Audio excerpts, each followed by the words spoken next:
Starting the college process can be exciting, yet an overwhelming experience.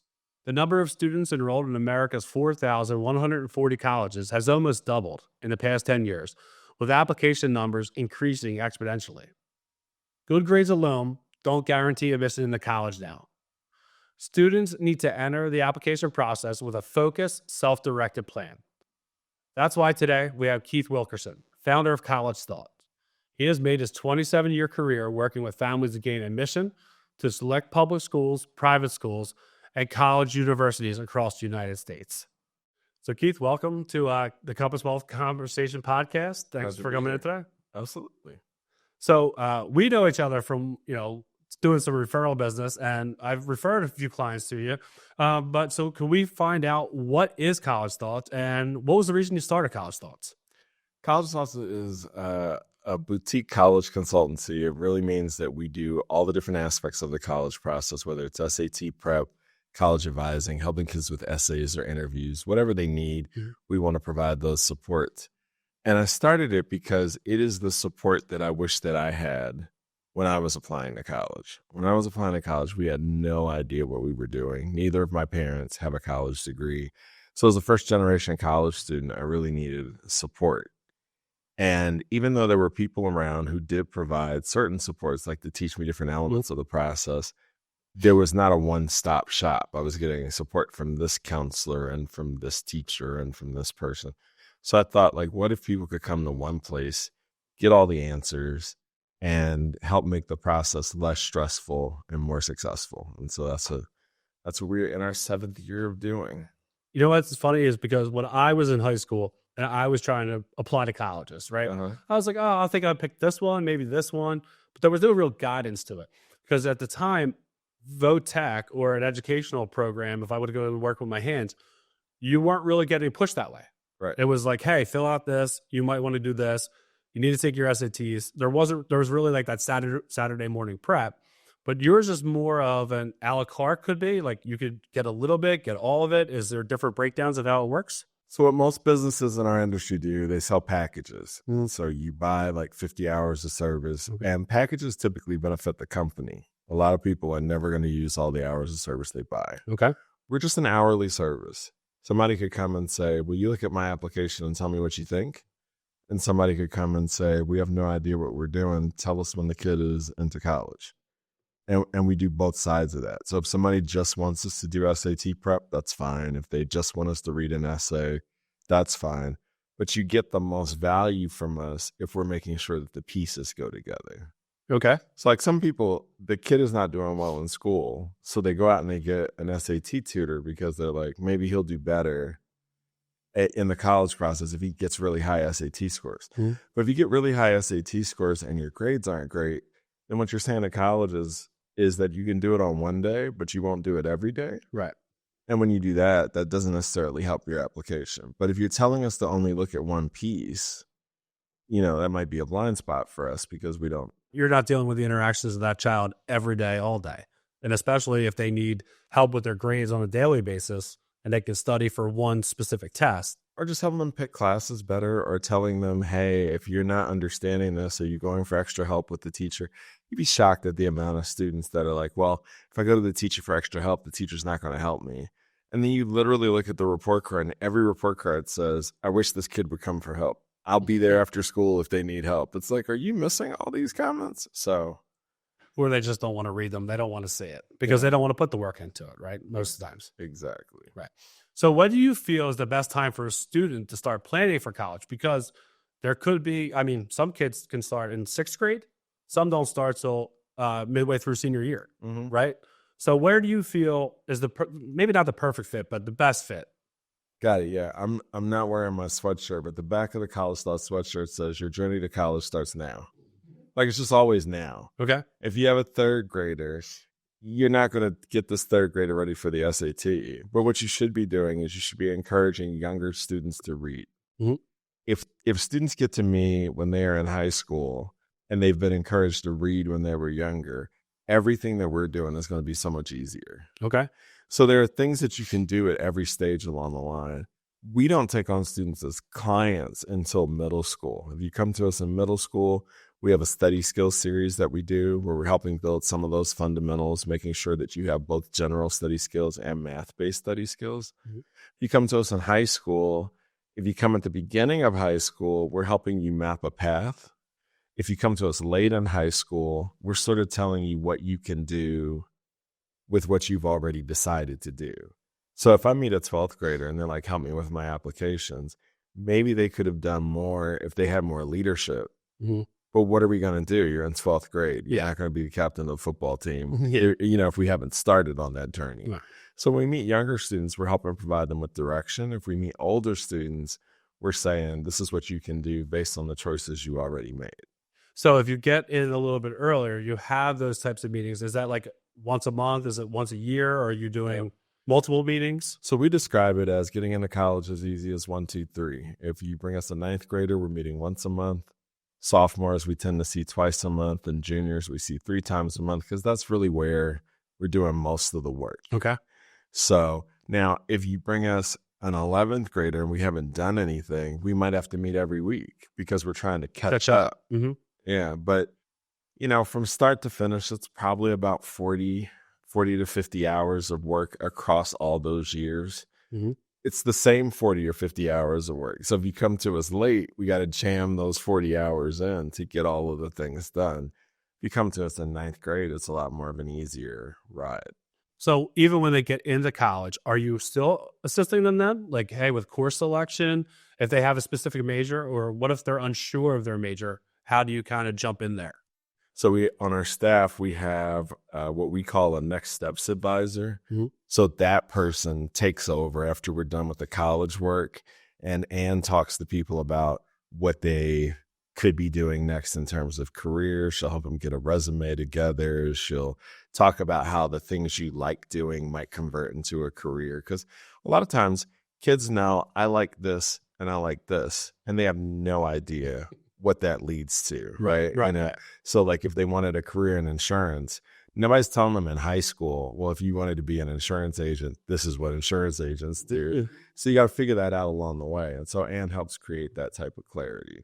That's great that you continue that recommendation throughout, that the clarity for those students, because they could jump majors once or twice, right? Or they could fall back and add on a secondary degree, maybe in something else that they found that they find more important, or not more important, but maybe something to focus on. Yeah. Right. The stats are that 50% of kids are going to change their major at least once before they graduate. Wow. So if you swear that you know what you're going to do with the rest of your life, it's a flip of a coin, whether or not you're saying the right thing. Right. So that's why when people come to us and they're like, I need a college that has a strong business program. Okay, but we needed to do something else because there's only a 50% chance that you're actually going to. I mean, I went in saying I wanted to do econ. Mm-hmm. Graduated with a religion degree and spent my whole career working in education. So you just don't know how these So you went to Princeton? I did. And you came out with a religion degree. Yep, religion degree. Because they told us at Princeton, one of the mottos they told us in the beginning is that major doesn't matter. They said, just study something you find interesting. People aren't going to hire you because your expertise. They're going to hire you because you went here. That's some good advice. Yeah, I mean, it's turned out okay in the last 20 or so years. What about those kids that are, trying to get through the SATs? They're taking them because they have to, right? But would you ever say to them, hey, maybe you should not go to college. Maybe you need to go to the trades. Does that happen sometimes? Yeah. So we'll tell some students, there are a range of things we could tell them. We might tell them the SATs not the path for you. 70% of the schools in the country don't require the SAT. So if you're not a good test taker, but you do want to go to college, maybe the SAT is not the way. Mm-hmm. We might tell people that community college is an option. A lot of times when we're talking with families on the main line, they consider talking about community college offensive. They think you're talking down to their child. But like if somebody wants to go into a career in nursing, the school with the highest pass rate in the state for the nursing exam was Community College of Philadelphia. So like if you want to be a nurse, that is the path. Right. But sometimes people aren't thinking that. And then, Votech is a thing. I worked with a young man a few years ago that all he really wants to do is work on cars. You don't have to go to college to work on cars. You go to a great automotive program and you can make a really great career for yourself. So Yeah, that's interesting. They feel that it's kind of like you're talking down to them when you're talking about community college, because a lot, if you're if you're from Delco or some places like that, that's usually a starter. Like you might jump to Penn State Delco or Delaware County Community College, figure out what you're really trying to do, and then move on to the next place. right, and not spend $50,000-$60,000 a year trying to figure out what you want to do. You know, you take your basic classes and you get ready to move on to what's next. And nobody asks you where you started. Yeah, because they just only want to know where you finished up, right? Like I went to Shippensburg. I went for a year. It was a great time. Like great time, but I got more experience actually working, right? And for me, that's where I came into it. So I would have probably been better if I had your services at the time, because I would have been more focused on maybe what I needed to do, whether it would have been a VOTAC or a community college, instead of just jumping in and going somewhere. And I think for us, the key is a lot of the people that do the work that we do are trying to tell kids what hoops to jump through to impress colleges. We're trying to help kids be authentic. Like, talk about who you are, and let's see what colleges that resonates with. Because when you're just learning how to dance, like, that's not just a painful college process. That's a painful life. Like, you'll do that in relationships. You'll do it in jobs. Like, you'll just always be dancing for the next person. And we don't want kids to do that. We think that every kid has a really interesting story.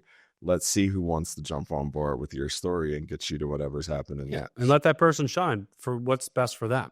Yep. Right? Like, I might want my son to be the best baseball player of all time. He might want to be a film director. So why would you take that away from them if they have that interest now? Progress towards that and see where it gets you, right? Exactly. A lot of times I feel like we are playing the game of life with families. Like, if you win the doctor, great, you're going to be great. You're probably going to win the game. If you're the teacher, oh no, you lost the game. Like, you know, parents are talking about that all the time. And we live in a time when there are careers that didn't exist, like even 10 years ago. Like, what's an influencer? But these people are making so much money, you know, just promoting things on social media. So you can find a path, and those paths are non-traditional. You know, when I did I had one of my high school math teachers did my SAT prep. And he said to me, I bet you're going to do this one day. And I was like, people don't do this for a living. And he was like, well, we'll see how it all turns out. I literally had to track this man down and say, thank you. He had moved to Florida. I was like, you'll never guess how this turns out. So, you know, you never know. So along those processes, do you help your clients work through the FAFSA forms and applications too? Do you help with them? We do, yeah. So I've done the federal training twice for the FAFSA. The new FAFSA is interesting because the FAFSA used to be a form that asked 109 questions. Now it's about 40. Okay, that's a little bit nicer. Well, you know, people think it is. It's if you have a ton of money, it's fine because you're probably not going to fill out the FAFSA. Okay. If you're broke, 109 zeros and 40 zeros both calculate the same way. Right. But if you're in the middle class, you're going to miss those 69 questions. Right. Because you need context for what's going on with your money, and you could end up being in a position you don't necessarily want to be in. So for people who are filling out the FAFSA, who are in the middle class or the upper middle class especially, they probably also want to fill out the other financial aid form, which is called the CSS profile, because it will allow you to give more information about your situation, which helps colleges to make more accurate assessments on what you might need. Because most people don't hear about that other profile that you were just speaking about. Because all you hear is about FAFSA, what doesn't count against FAFSA, what does count against FAFSA, especially from people like myself, because we don't hear about those different types of forms you have to fill out. Exactly. And, you know, in the FAFSA, because of the changes they made, so the FAFSA was a disaster last year. You know, like, the address field didn't work last year. So you had to fit, address field's mandatory. It won't accept information. So people are like, how am I going to fill this form out? The FAFSA used to come out on October the 1st. So it gave people plenty of time to fill it out. Now the FAFSA doesn't come out until December. So sometimes, you know, if you're applying early to schools, the FAFSA isn't even a part of your financial aid process. So you got to be super careful. You got to make sure that you are positioning yourself in the best way possible. Because if a school says, because the FAFSA is coming out late, we want these other things, Mhm. then you have to make sure that you're doing these other things. Do you see a lot of your clients coming in with 529 plans? Are they using life insurance? Are they using different ways besides just cash, or just taking whatever aid they can get from the schools? Do you see a difference between them? We see a lot of things. We see people at 529s. We see people who are just going to pay outright. Yeah. And then we see people that have no idea how they're going to pay for college. And so there's a pretty wide range. A couple of years ago, I got asked for the first time, what if I don't want to use my 529? And that's when we learn that you can pass that down to your grandchildren or gift it to somebody else. Yeah, because they changed the rules, right? Yeah. So there are lots of different ways that you can plan. We don't see people who are doing it through insurance that often, but it does come up from time to time. People are trying to figure out where they can put the money where they're not going to be taxed on the money, because the money is just going back out toward their child's education. So that's where life insurance would play into the fact. As long as the parents started it, when the kids were born, or they have their own policy, then they can borrow from it to help pay for some of the schooling that they're going to get. Yeah. Right. Because I feel that some of the parents like to put some of the pressure on the kids to take some type of loan so that they have something they got to pay back and work towards. So they're just not going that way. But you also see parents that are paying for everything and they're taking all the loans. We met somebody who had like $700,000 worth of school loans because they had 3 different kids who went to 6-year degrees. And we meet a lot of families who are shocked. They say, well, we're going to have our kid take out the loan, but the feds cap how much a kid can take out on loans because, these kids don't have jobs. Yeah. So then it falls back on the parent, and they say, well, we're going to transfer these loans to you once you get out of school, but that requires a signature. Like, the kid won't sign it. You're still stuck with that loan. And you're still stuck with that loan. So, people just aren't clear on. Oh, yeah, a lot of people don't know. Seeing it works. And the other thing is, if you know that your child's going to med school, law school, grad school, going to the prestigious undergrad school is not as valuable. Like, you need to get out as close to debt-free as you possibly can so that you have this money for grad school. Because that's where the big bills are. Exactly. But when people come out with $200,000 of undergraduate debt, you're not really giving yourself a good shot. Like, if you get out of med school with $500,000 in debt, and then you discover that all of the insurances, malpractice insurance, and so forth that you have to carry as a doctor, you are not instantly wealthy as a doctor. You are not. And a lot of people don't realize that. Yeah, well, it's just funny. Do you ever help, besides those forums, is there any other maximizing financial aid anywhere else that you can get besides scholarships? Or is there, certain schools that give scholarships for certain things, or is that just academics? Or there are. Jeff Salingo, who is one of the most respected writers on the topic, creates a list every year called buyers and sellers. Schools that are sellers are just offering the product to people. They're not really interested in providing a tremendous amount of funding. The Harvards of the world are sellers. Like, they have no reason that they have to offer financial aid. Not to people on the basis of merit. They only offer it on the basis of need. But a buyer is a school that says, you know what, we compete a little bit more for students if we find someone who's excellent in an area, be it a sport or academically or what have you. We're going to buy students who we are more interested in. And if you pay attention to that list and you set your strategy around that list, it can definitely help with making it less expensive. People that go looking for outside scholarships don't understand that there's a concept. First of all, people tend to qualify for one outside scholarship for every 20 they apply for. So most people aren't willing to do the work necessary to get one. The other thing is that they don't understand a concept called scholarship displacement. So, like, if I'm going to a school that costs $60,000, the school gave me $30,000 and I'm paying $30,000 and I want a $5,000 scholarship. School X might say, we said that what you needed in order to be able to go to college is $30,000. So we are going to absorb that $5,000 and you're still at 30 and 30. Right. Well, people don't know that exists. So they put all this work into these outside scholarships. They don't know their school's policy on scholarship displacement. And 60 applications later, the school says, thank you very much. So you really need to know what the policies are. And that's why we come to you for those types of things. The most expensive thing in the process, people think that like paying us to do this work is super expensive. Most expensive thing is not knowing. Right. I was out in Colorado. I was on a layover on a flight, and I was meeting with a family out there. And the guy was like, I just don't understand why people pay for this stuff. But he's explaining to me that his kid is probably not going to be able to go to the school that she wants to go to because they're $10,000 apart on the numbers. So while I have this layover, let me see the paperwork. Let's see what it is. I said, I'm not going to charge you for it. Let me just look at it. So he spreads the paperwork out in front of me. I said, well, what's this figure? And he was like, oh, that's my retirement account. So it's not supposed to be on this line. I said, take this out and resubmit it. Guy comes in $15,000 to the good. And I'm explaining to him, this is why people pay me. Like, you may think that the larger expense is paying me. The larger expense is that 15 grand that you weren't going to get because you don't know. Right.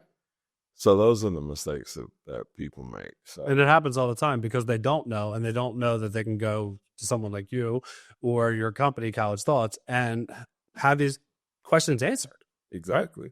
Yeah.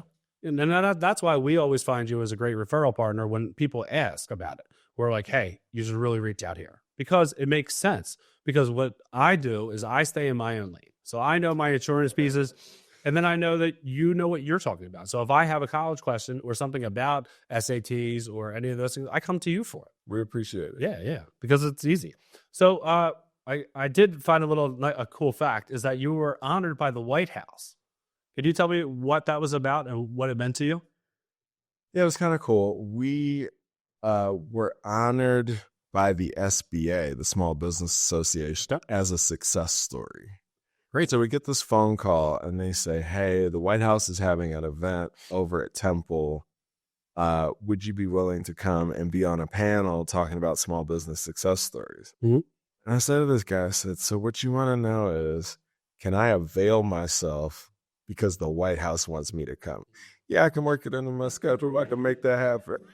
I know your schedule is very full, so I'm glad you're working it. I can work the White House in. And so I get there, and I'm thinking that there's going to be a panel discussion on successful small businesses. Mm-hmm.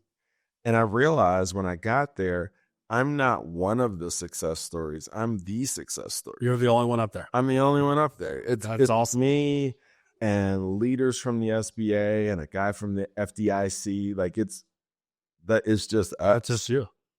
And they're asking me to talk about it. And one of the things that they were saying, we're talking about the small percentage of businesses, especially Black-owned businesses, that survive. And they said that one of the keys to success is that you have to have a good banking relationship. Mm-hmm. And it was funny. It reminded me to reach out to my banker. I bank with TD. Mm-hmm. And my banker at TD has really been one of the reasons why we're successful. When the pandemic happened, he got us into PPP immediately. He got our 7A loan under one of the repayment programs during the pandemic. He's just always he's been on top of it the whole time. He's always on the lookout. And so that's really has been one of the keys to our success. So it was really cool to be recognized. It's sort of out of body to be recognized as a success story. Like, we get up and we go to work every day. Yep. Like we're just trying to do good things for people. Yeah.